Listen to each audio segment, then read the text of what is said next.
السلام علیکم۔ آج ہم اردو گرامر پڑھیں گے۔ سوال نمبر 1، حرکات کی تعریف کیجیے۔ اردو زبان کی حرکات کا مختصر بیان کیجیے۔ جواب: جو علامات حروف کو حرکت دیتی ہیں حرکات کہلاتی ہیں۔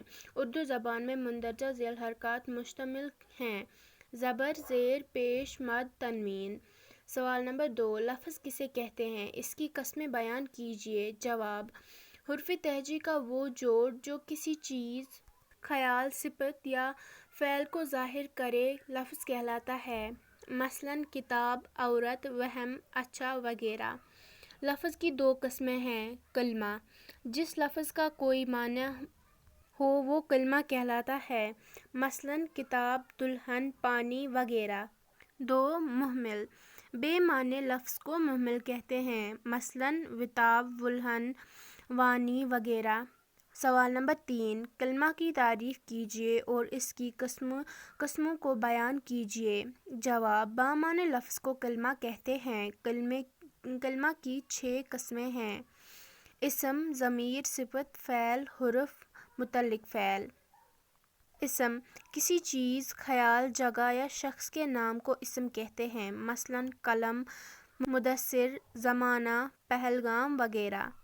ضمیر، وہ کلمہ جو اسم کی جگہ استعمال کیا جائے ضمیر کہلاتا ہے، مثلاً یہ، وہ، ہم، میں، آپ، جہاں وغیرہ۔ فعل وہ کلمہ ہے جس سے کسی کام کا کرنا، ہونا یا سہنا زمانہ کے ساتھ پایا جائے، مثلاً بلال نے کھانا کھایا، اسلم نماز پڑھے گا، سارہ نے کپڑے خریدے تھے۔ ان جملوں میں کھانا کھایا، پڑھے گا، خریدے تھے فعل ہیں۔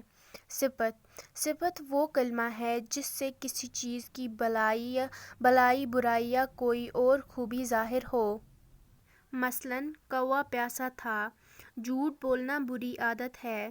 ان جملوں میں پیاسا تھا بری صفت ہے۔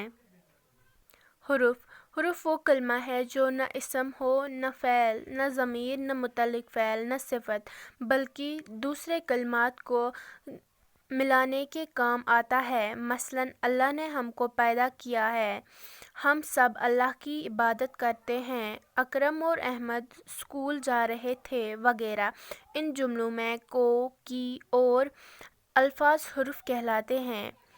متعلق فعل، وہ کلمہ جو فعل سے تعلق رکھتے ہوں، فعل کی کیفیت کو ظاہر کریں یا اس کے معنوں میں اضافہ کریں، متعلق فعل کہلاتے ہیں، مثلاً ہوا آہستہ چل رہی ہے، کریم اول درجے میں پاس ہوا، کتاب بہت دلچسپ ہے وغیرہ۔